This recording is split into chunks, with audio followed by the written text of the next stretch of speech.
Olá, pessoal, tudo bem? Quem vos fala é a professora Aline Brito e na nossa atividade de leitura comentada sobre os artigos científicos, com o objetivo da disseminação do conhecimento dos nossos docentes da ESEF, eu vim compartilhar com vocês hoje um artigo recente meu publicado no grupo Nature, em uma das suas revistas científicas, no qual nós objetivamos olhar a influência da suplementação nutracêutica no treinamento de força do ponto de vista da melhora do desempenho muscular.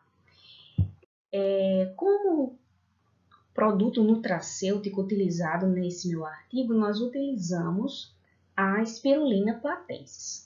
Para quem não conhece a Spirulina platensis, ela é considerada uma cianobactéria de cor verde azulada, da classe das cianofíceas. Como vocês podem observar nessa figura ao lado, ela tem um aspecto helicoidal, ela é bem pequena, ela mede cerca de 0,2 a 0,5 milímetros, e ela cresce espontaneamente em águas fortemente alcalinas, seja marítimas, seja de rios, seja de lagos e até de cativeiros. Apesar dela ser bem pequena, a sua repercussão mundial ela é bem evidente do ponto de vista clínico. Vale salientar que a Spirulina platensis ela foi observada como fonte tradicional de alimento dos povos mexicanos, africanos, americanos e orientais.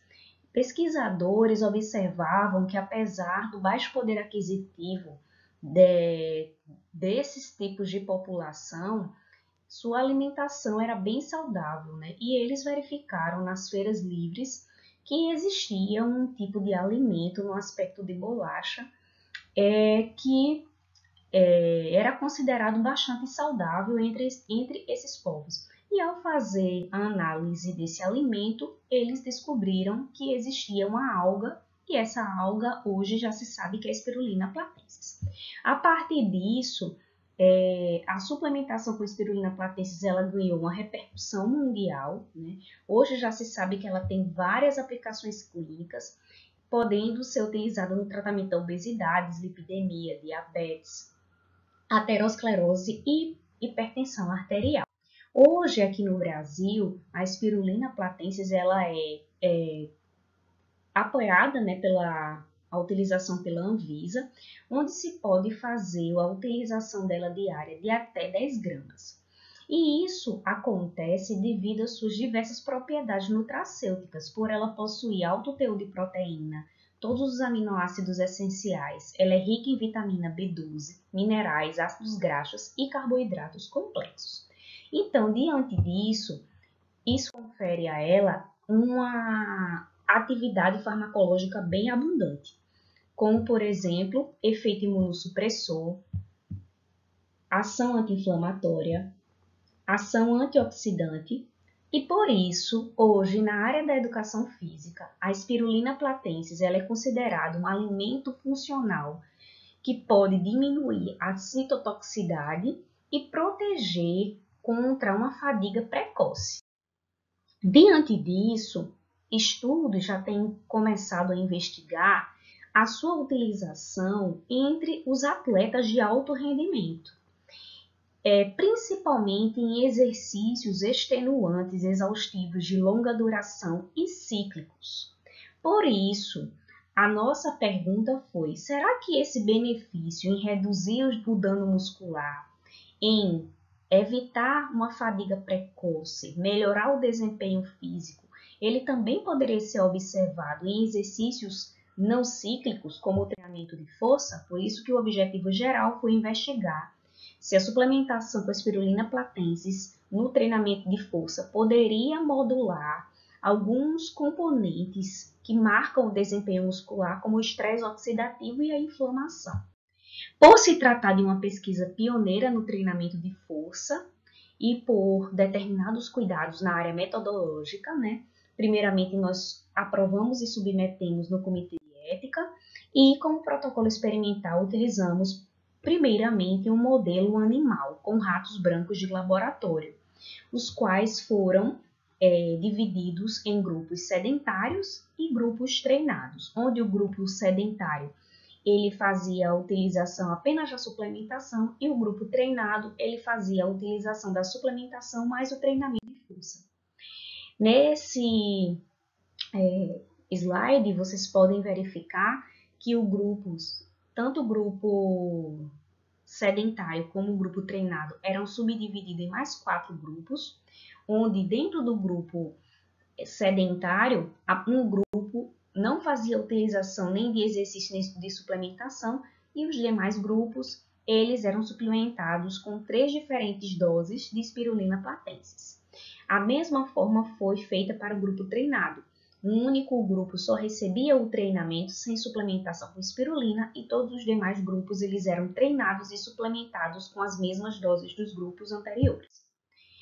Para o treinamento de força, nós adotamos um treinamento de 8 semanas, onde esse treinamento ele teve uma primeira semana de adaptação. Esse treinamento ele foi progressivo do ponto de vista da intensidade, onde a intensidade ela saiu de 50% e foi até 80% do peso corporal do animal. Permanecemos com 4 séries entre todas as semanas, 30 segundos de intervalo entre todas as séries e os animais faziam de 10 até 12 repetições, podendo atingir até 12 repetições na última semana. Para eles fazerem esse treinamento, os animais eram colocados em um cilindro com água, onde a altura dessa água ela era condizente ao dobro do tamanho do animal. Eles era fixado um colete nesses animais com a carga de treino referente ao seu peso corporal e a semana de treinamento, de acordo com a intensidade. E aí, para os resultados, a primeira pergunta que nós fomos responder foi se o treinamento de força ele era adequado, se ele tinha sido capaz de melhorar o desempenho muscular desses animais. Então, para isso, nós determinamos o tempo de execução através de um cronômetro, utilizado a cada série de exercício, fizemos esse acompanhamento durante 8 semanas. Então, nesse primeiro resultado, nós podemos observar que para todos os grupos, exatamente na 4ª semana de treinamento, todos tiveram uma diminuição do tempo de execução em relação à primeira semana, indicando que os animais estavam fazendo com mais rapidez aqueles movimentos, né? Então, o treinamento de força ele estava sendo eficaz. E, dando continuidade, nós observamos que só o grupo treinado e que recebeu a maior dose de espirulina platensis foi capaz de reduzir ainda mais o seu tempo de execução, melhorar sua performance a partir da 6ª semana de treinamento, até a 8ª semana, indicando que a suplementação melhorou ainda mais o desempenho muscular já promovido pelo treinamento de força. Sabendo que esse treinamento de força ele pode levar a lesões de fibras musculares, maior proteólise, maior processo inflamatório e desequilíbrio na homeostasia do cálcio, nós demos continuidade à pesquisa, fazendo agora análise de atividades enzimáticas, como a lactato desidrogenase, que é responsável por transformar piruvato em lactato. Então, o que é que nós esperávamos encontrar? Que houvesse um aumento na lactato desidrogenase em todos os grupos, comprovando que o treinamento de força estava promovendo um aumento do desempenho muscular, mas que na suplementação esse aumento ele não fosse exacerbado, podendo prevenir uma fadiga precoce. E, de fato, foi o que nós encontramos. Nós encontramos que no último grupo, apresentado aqui na figura, o que recebeu a maior dose, a lactato desidrogenase, sua atividade estava maior em comparação com os outros grupos que não faziam o exercício físico, comprovando que o trabalho muscular estava acontecendo.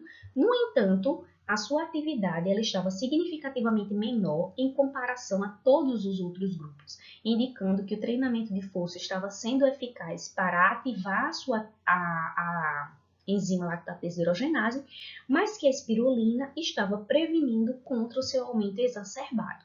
Dando continuidade, nós fomos verificar a atividade da creatina sinase, que é responsável por transformar a creatina em fosfocreatina para gerar energia. E nós queríamos encontrar uma possível atividade similar referente à lactato desidrogenase. E, de fato, foi o que nós também encontramos, que a creatina sinase, a sua atividade ela estava alta no grupo treinado e que estava tomando a maior dose, indicando que o trabalho muscular estava acontecendo, mas ele foi significativamente menor em comparação com todos os outros grupos, indicando mais uma vez que a Spirulina platensis ela poderia prevenir quanto a essa atividade exacerbada, então prolongando o acontecimento de uma possível fadiga muscular. Além dessas atividades enzimáticas, nós fomos observar marcadores inflamatórios, como a proteína C reativa, tendo em vista que a mesma ela pode ser ativada quando dano tecidual, infecções e traumas levam ao aumento de interleucinas, que por sua vez levam ao aumento da proteína C reativa, que vai naquele local que está lesado e injuriado para fazer o processo de fagocitose. Então, o seu aumento exacerbado pode levar ainda mais um aumento inflamatório sistêmico. Diante disso, nós gostaríamos de identificar que tanto o treinamento quanto a espirulina pudessem fazer uma redução dessa sua atividade. E realmente foi isso que nós identificamos, que o grupo que estava tomando só a espirulina na maior dose já teve uma diminuição significativa da atividade da proteína C reativa em comparação com todos os outros grupos, inclusive com o próprio grupo treinado, mas que quando esse grupo foi treinado e tomou a maior dose de espirulina platensis, houve uma ação anti-inflamatória muito mais evidente e muito mais potente.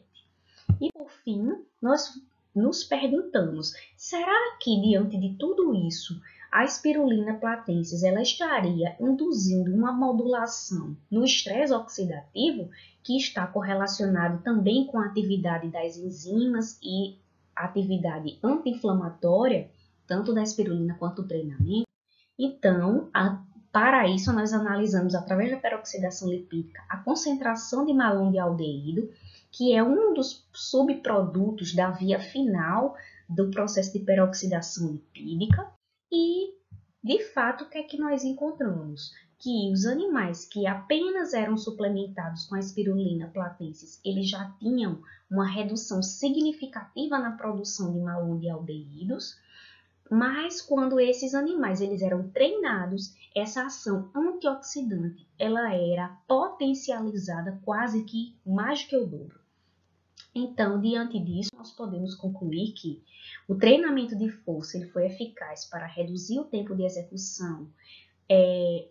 Então, obviamente, ele foi capaz de aumentar os níveis de força desses animais, que apesar da carga de treinamento ser progressiva, não houve um aumento exacerbado dos marcadores de dano muscular, não desencadeando um estresse excessivo na musculatura esquelética, e que, por sua vez, a Spirulina platensis tem papel importante contra o dano muscular, o processo inflamatório e o estresse oxidativo, reduzindo as chances de overtraining. Para mais informações sobre inflamação e em que consiste o processo do estresse oxidativo, vocês podem encontrar vídeos sobre isso tanto no nosso canal Consciência quanto no nosso Instagram Faciologia. Pessoal, por hoje é isso e até a próxima. Obrigada!